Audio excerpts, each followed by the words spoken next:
Hi friends, ನಾನು ಇವತ್ತು ಗಿರ್ಮಿಟ್ಟನ್ನು ಮಾಡುತ್ತಿದ್ದೆ. ಗಿರ್ಮಿಟ್ಟಿಗೆ ಬೇಕಾಗುವ ಸಾಮಗ್ರಿಗಳನ್ನೆಲ್ಲ ಇಲ್ಲಿ ತೋರಿಸಿದ್ದೇನೆ.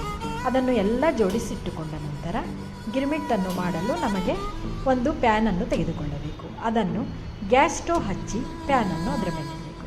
ಸ್ವಲ್ಪ ಸಿಮ್ಮನಲ್ಲಿ ಇಡಬೇಕು.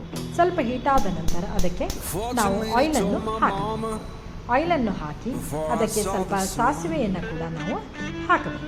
ಸಾಸಿವೆಯನ್ನು ಹಾಕಿ ಅದು ಸ್ವಲ್ಪ ಚಟಪಟ ಅಂದ ನಂತರ ಅದಕ್ಕೆ ಸ್ವಲ್ಪ ಹಿಂಗನ್ನು ಕೂಡ ಹಾಕಬೇಕಾಗುತ್ತದೆ.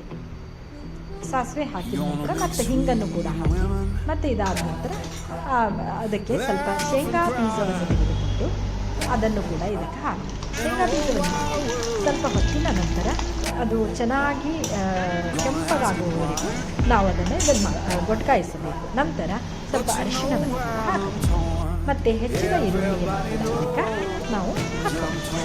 ಈರುಳ್ಳಿಯನ್ನು ಚೆನ್ನಾಗಿ ಬಾಡಿಸಬೇಕು. ಯಾಕಂದರೆ ಈರುಳ್ಳಿ ಹಸಿ ಥರದ್ದು ಅದರಲ್ಲಿ ಹೋಗುವವರೆಗೂ ಚೆನ್ನಾಗಿ ಬಾಡಿಸ್ತಾರೆ. ಆಮೇಲೆ ಕಟ್ಟು ಮಾಡಿದ ಹಸಿಮೆಣಸಿನಕಾಯಿಯನ್ನು ಕೂಡ ಸೇರಿಸಬೇಕು.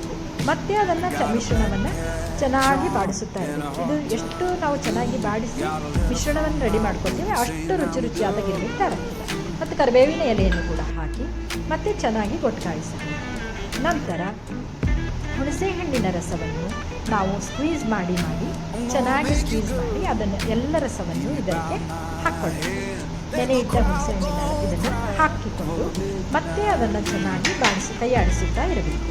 ಮಿಶ್ರಣವನ್ನು ಚೆನ್ನಾಗಿ ಕೈಯಾಡಿಸುತ್ತಾ ನಂತರ ಒಂದು ಬೌಲಿನಲ್ಲಿ 2-3 ಚಮಚದಷ್ಟು ಜಾಗರಿ ಪೌಡರ್ ಅಥವಾ ಬೆಲ್ಲದ ಪೌಡರ್ ತೆಗೆದುಕೊಂಡು ಇದಕ್ಕೆ ಬೆಲ್ಲವನ್ನು ಕೂಡ ನಾವು ಏನು ಮಾಡಬೇಕಂದ್ರೆ ಹಾಕಬೇಕು.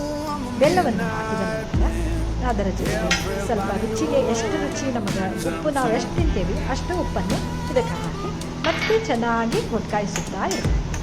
ಸ್ವಲ್ಪ ಹೊತ್ತು ಗೊಟ್ಕಾಯಿಸಿದ ನಂತರ ಚೆನ್ನಾಗಿ ಗೊಟ್ಕಾಯಿಸಿದ ನಂತರ ಸ್ವಲ್ಪ ಮಿಶ್ರಣ ತಣ್ಣಗಾಗಲು ಬಿಟ್ಟು ಪುಟಾಣಿ ತೆಗೆದುಕೊಂಡು ಪುಟಾಣಿಯನ್ನು ಮಿಕ್ಸಿ ಜಾರಿಗೆ ಹಾಕಿ ಅದರ ಫೈನ್ ಪೌಡರನ್ನು ನಾವು ಫೈನ್ ಪೌಡರ್ ಮಾಡಿಟ್ಟು ನಂತರ ಹೆಚ್ಚಿದ ಕೊತ್ತಂಬರಿ, ಟೊಮೆಟೊ ಮತ್ತು ಇದು ಪುಟಾಣಿ ಪೌಡರ್, ಚುರುಮುರಿಯನ್ನು ಇಟ್ಟುಕೊಳ್ಳಬೇಕು. ಆಮೇಲೆ ಗುಂಡಗಿನ ಪಾತ್ರೆಯನ್ನು ತೆಗೆದುಕೊಂಡು ಅದಕ್ಕೆ ಚುರುಮುರಿಯನ್ನು ಹಾಕಿ ನಂತರ ಅದಕ್ಕೆ ನಾವು ಆರಿದ ಮಾಡಿಟ್ಟುಕೊಂಡ ಮಿಶ್ರಣವನ್ನು ಇದಕ್ಕೆ ಸೇರಿಸಿ ಅದಕ್ಕೆ ಟೊಮೆಟೊ ಮತ್ತು ಕೊತ್ತಂಬರಿಯನ್ನು ಕೂಡ ಹಾಕ್ಕೊಳ್ಳಿ.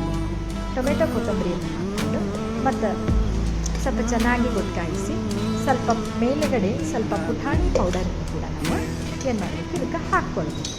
ಪುಟಾಣಿ ಪೌಡರ್ ಹಾಕಿದ್ದು ಪುಟಾಣಿ ಪೌಡರ್ನಿಂದ ಕೂಡ ಗಿರ್ಮಿಟ್ಟಿಗೆ ರುಚಿ ಬರ್ತದೆ. ಪುಟಾಣಿ ಪೌಡರ್ ಹಾಕಿಕೊಂಡ ನಂತರ ಮತ್ತೆ ಚೆನ್ನಾಗಿ 2-3 ಬಾರಿ 4-5 ಬಾರಿ ಅದನ್ನು ಚೆನ್ನಾಗಿ ತಿರುಗುತ್ತಾ ಇರಬೇಕು ಇಳ್ಳದ ನಂತರ ರುಚಿಯಾದ ಗಿರ್ಮಿಟ್ ರೆಡಿಯಾಗಿದೆ. ಇದರ ಮೇಲೆ ಸೇವನ್ನು ಕೂಡ ಸಣ್ಣವಾಗಿನ ಸೇವನ್ನು ಕೂಡ ನಾವು ಹಾಕಿ ಸರ್ವ್ ಮಾಡಬಹುದು.